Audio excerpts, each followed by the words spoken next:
Welcome back to Sports for Real. I'm your host, Coach Hall. New Bethune-Cookman head football coach Ed Reed is boiling over with frustration, and with good reason. But it's a problem. Why? Because he's been on the job for less than 2 weeks. Reed's frustration stems from two things. He's boiling over because he has to do menial tasks around the football facility. He has to pick up trash. He has to clean up all these buildings. He even has to clean out his own office. And these are things that are normally taken care of. If you think about high school, there's somebody in high schools to take care of these things. So why aren't these basic things being taken care of at a university? Secondly, Reed doesn't have a finalized contract. So technically, he shouldn't even be there. Given the notoriety and the publicity that somebody of Reed's stature would bring, you would think that the Cookman administrators would take care of this particular problem right away. But it brings up another issue. It mentioned the fact that Coach Prime was right. Now, all the speculation that we have from the news and reports about what Sanders had said or may have said, well, we didn't have any proof of that. As well as we don't really have any proof exactly what Prime said to Reed.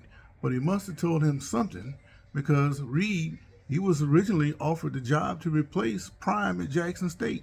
He didn't take that job. I wonder why. So that doesn't look very good for the administrations, both at Jackson State and Bethune-Cookman.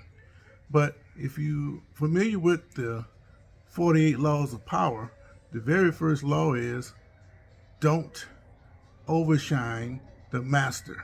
In other words, you don't make the master look bad. When Reed went off talking about the situation at Cookman, that's the kind of thing that should be kept inside, that should be taken care of inside and not broadcast publicly. So it embarrasses the administration. He outshined the master in that case. And this is only 2 weeks into the job.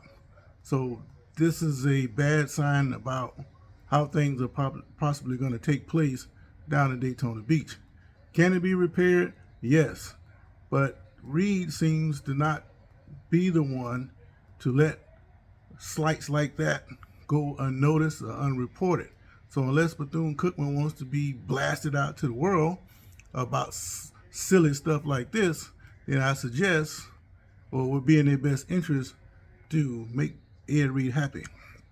So we'll be keeping an eye on this, but the way I see things taking place, I don't see Reed lasting too long in Daytona, partly because, remember Larry Little, he came out a couple weeks ago and said HBCUs and Reed and any other well-known players will be fine if the administrators are willing to step back and let these guys do their job, taking all the publicity away from the administration, which goes back to that 48 laws of power. The first law is never outshine the master. But when you hire NFL Hall of Famers, that's going to be a hard task to pull off, because these guys automatically come with shine and people want to see them do well. So the presidents have to make a decision. They're going to have to swallow these incidents with pride and move on. Otherwise, they're going to always be slipping back into mediocrity. Sports for Real.